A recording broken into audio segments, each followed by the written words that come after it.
मायूसी के बादल छट गए। कहां हैं डिफॉल्ट की बातें करने वाले? क्या उन्हें जवाबदेह नहीं ठहराना चाहिए? सिपा सालार जनरल आसिम मुनीर का बिजनेस कम्युनिटी से खिताब। कहा, पाकिस्तानी ही पाकिस्तान को बेल आउट कर सकते हैं। पाकिस्तानी पैसा वापस मुल्क में लाए, आवाम भी कमाएगी और मुल्क भी तरक्की करेगा। आर्मी चीफ का पाकिस्तान के रोशन मुस्तकबिल पर कामिल यकीन का इजहार। कहा, मईशत के तमाम इशारे मुस्बत हैं, अगले बरस मजीद बेहतर होंगे। वाज़ेह कर दिया कि बशमूल सियासत कोई चीज मुल्क से मुकद्दम नहीं, जाती मफाद पर मुल्क को तरजीह देनी होगी।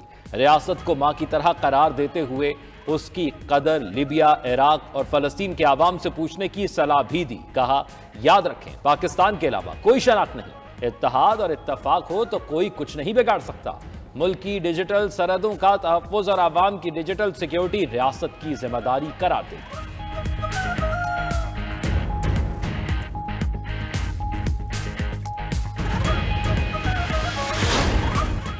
तोशाखाना 2 केस में बानी पीटीआई की जमानत मंजूर। इस्लामाबाद हाई कोर्ट ने रिहाई का हुक्म दे दिया। तहरीरी फैसला भी जारी। 10-10 लाख रुपए के जमानती मचल के जमा कराने का और ट्रायल कोर्ट के सामने पेश होने का हुक्म भी दिया। ट्रायल के दौरान अदालत से ताउन न किया तो जमानत वापस हो सकती है। तोशाखाना तहफ़ से बानी पीटीआई को कैसे फायदा हुआ? तोशाखाना 2 केस की समाअत के दौरान जस्टिस मियां गुल हसन औरंगजेब का इस्तफसार। जब बीवी को फायदा मिला तो शौहर का भी फायदा हुआ। एफआईए प्रोसिक्यूटर का जवाब, मेरी बीवी की चीज मेरी नहीं, पता नहीं आप किस दुनिया में रहते हैं। प्रोसिक्यूटर के जवाब पर जस्टिस मियां गुल हसन औरंगजेब की रिमार्क्स। अदालत ने इस्तफसार किया कि जिन 3 कस्टम्स अफसरान ने कीमत गलत लगाई उनसे मुताल्लिक क्या कार्रवाई हुई। एफआईए प्रोसिक्यूटर ने बताया कि कस्टम्स अफसरान से कोताही हुई, लेकिन वो क्रिमिनल मिसकंडक्ट नहीं था। जिसने माली फायदा उठाया वो क्रिमिनल मिसकंडक्ट का मुर्तकिब हुआ। बल्गारी ज्वेलरी सेट को गैर कानूनी तौर पर पास रखा गया, तोशाखाना में जमा ही नहीं कराया गया। बानी पीटीआई और उनकी अहलिया को नैब ने तोशाखाना 2 केस में 13 जुलाई 2024 को गिरफ्तार किया था। तोशाखाना 1 केस में भी बानी पीटीआई जमानत पर है।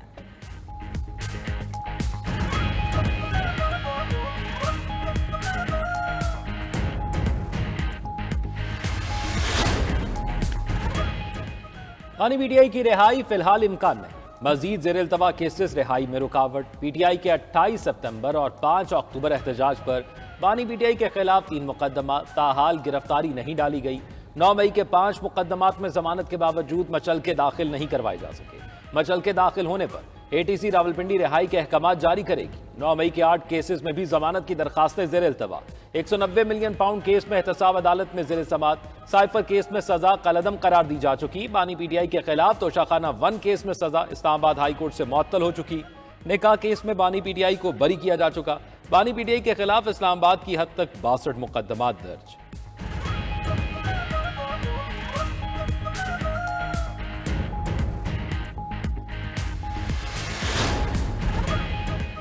बानी पीटीआई की रिहाई का यकीन नहीं आ रहा। खदशा है किसी और मुकदमे में गिरफ्तार कर लिया जाएगा। अलीमा खान का रद्द अमल। मुशीर खैबर पख्तूनख्वा हुकूमत बैरिस्टर सैफ ने तोशाखाना 2 केस में अदालती फैसला खुशाइंद करार दे दिया।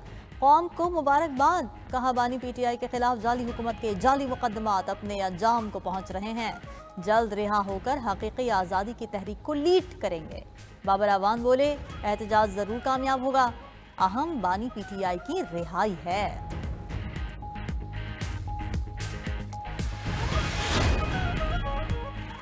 पीटीआई के 24 नवंबर के एहतजाज की हिकमत अमली फाइनल। वजीर आला खैबर पख्तूनख्वा और बैरिस्टर गौहर की अडियाला जेल में बानी पीटीआई के साथ बैठक। 2 घंटे की मुलाकात में एहतजाज की तैयारियों समेत दीगर अमूर पर भी मुशावरत। मुज़ाकराती अमल में पेशरफ्त और अपेक्स कमेटी के फैसलों पर भी तबादला ख्याल। मुलाकात के बाद जारी बयान में वजीर आला अली अमीन गंडापुर का कहना था कि वो मायूस नहीं करेंगे। मुज़ाकरात बानी पीटीआई की रिहाई से शुरू होंगे और आगे बढ़ेंगे। अपने मुतालिबात मनवा कर ही दम लेंगे। बानी पीटीआई के वकील फैसल चौधरी ने वाज़ेह किया कि मुज़ाकरात कामयाब ना हुए तो काफिले जुमे को एहतजाज के लिए इस्लामाबाद रवाना होंगे।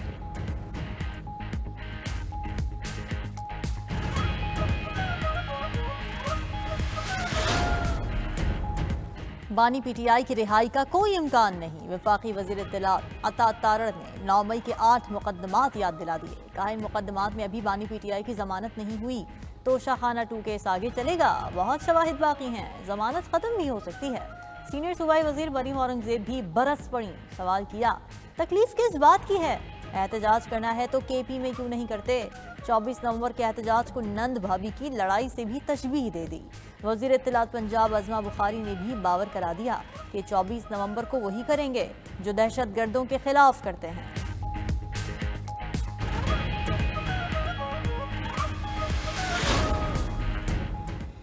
फौजी अदालतों में सिविलियन के ट्रायल केस को जुडिशल कमीशन को भिजवाने का फैसला। आईनी बेंच कमेटी के तीसरे इजलास का एलामिया जारी।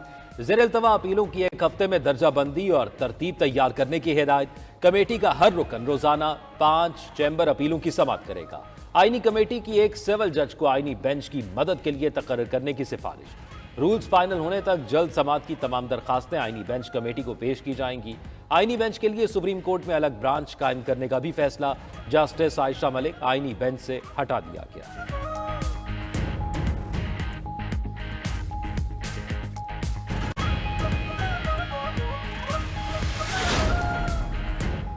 हुकूमत और पीपल्स पार्टी में इख्तिलाफात शिद्दत इख्तियार करने लगे। पीपल्स पार्टी मुतालिबात नजरअंदाज किए जाने पर हुकूमत से नाला। बिलावल भुट्टो ने वफाकी हुकूमत से मामलात उठाने के लिए कमेटी बना दी। पीपल्स पार्टी ने बाज़ाब्ता तौर पर पब्लिक अकाउंट्स कमेटी की सरबराही मांग ली। सेनेटर सलीम मानीवाला का स्पीकर कौमी असम्बली को खत। PAC अरकान की रिक्विजिशन पर इजलास बुलाने का मुतालबा। स्पीकर के इजलास न बुलाने की सूरत में पीपल्स पार्टी का खुद इजलास बुलाने का इंदिया। स्पीकर ने PAC की सरबराही के लिए फिर BTI से नामों का पैनल मांग लिया। तहरीक इंसाफ शेख वकास अकरम को ही चेयरमैन बनाने पर बज़िद ज़राए का दावा।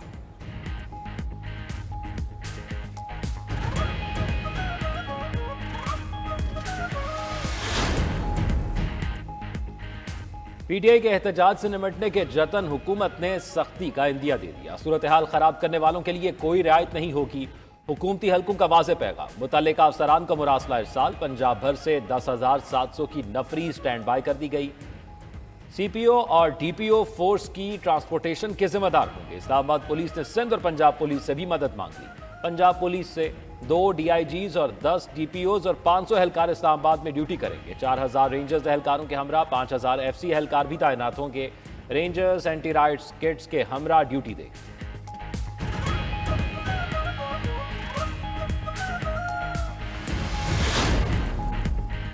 मुसलसल एहतजाज की कॉल से एहतजाज की अहमियत नहीं रहती। मौलाना फजलुर रहमान की तहरीक इंसाफ को सलाह। दावा किया कि PTI में मौसर हिकमत अमली बनाने वाले लोग ही नहीं। मौलाना फजलुर रहमान ने PTI की जानिब से 24 नवंबर कॉल का वक्त भी नामुनासिब करार दे दिया। मौलाना फजलुर रहमान ने कहा कि परवेज मुशर्रफ अमरीका की नज़र में मकबूल होना चाहते थे। अपने मफाद में अमरीकी जंग में ऐसा कूदे कि आज तक जान नहीं छूट रही। अमरीकी इनखला के बाद दुनिया को तासुर मिला कि मुसल्ला लोग जीत गए, अमरीका को शिकस्त हुई। पाकिस्तान में इत्तेफाक था कि अफगान तालिबान ही वो कुव्वत है जो पाकिस्तान मुखालिफ नहीं।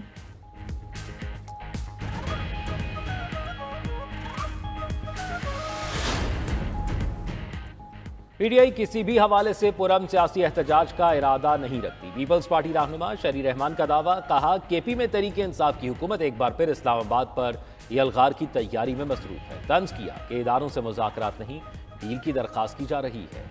सिंध के सीनियर वजीर शजील मेमन ने भी बावर करा दिया कि कोई जबरदस्ती हुकूमत को यरगमाल नहीं बना सकता।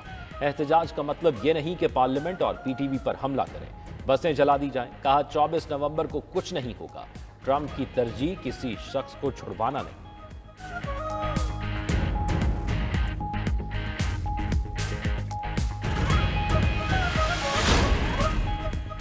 इस्लामी नजरियाती काउंसिल ने VPN के जायज़ इस्तेमाल को दुरुस्त करार दे दिया। सोशल मीडिया के इस्तेमाल के हवाले से इस्लामी नजरियाती काउंसिल का एलामिया जारी। चेयरमैन इस्लामी नजरियाती काउंसिल अल्लामा रागिब नईमी ने वाज़ेह किया कि किसी भी सोशल मीडिया ऐप के मुस्बत इस्तेमाल पर कतगन नहीं। VPN के हवाले से काउंसिल की सिफारिशात पहले से मौजूद। तौहीन मजहब, फ़िरक़ावारियत, इंतहा पसंदाना इक़दामात और दीगर के लिए इस्तेमाल नहीं करना चाहिए। VPN को गैर शरई करार देने के बयान पर वजाहत की कि बयान में टाइपिंग की गलती हुई। VPN को गैर शरई नहीं कहा था।